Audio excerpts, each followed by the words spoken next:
अल्लाह तुम्हारी औलाद के बारे में तुमको इरशाद फरमाता है कि एक लड़के का हिस्सा 2 लड़कियों के हिस्से के बराबर है, और अगर औलाद मैयत सिर्फ लड़कियां ही हों, यानी 2 या 2 से ज्यादा, तो कुल तरके में उनका 2/3 है। और अगर सिर्फ एक लड़की हो तो उसका निस्फ है। और मैयत के मां बाप का यानी दोनों में से हर एक का तरके में 6ठा हिस्सा है, बशर्ते के मैयत की औलाद हो। और अगर औलाद न हो और सिर्फ मां बाप ही उसके वारिस हों तो 1/3 मां का हिस्सा है, और अगर मैयत के भाई भी हों तो मां का 6ठा हिस्सा होगा।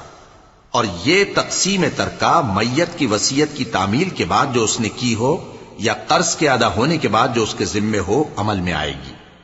तुमको मालूम नहीं कि तुम्हारे बाप दादों और बेटों और पोतों में से फायदे के लिहाज से कौन तुमसे ज्यादा करीब है।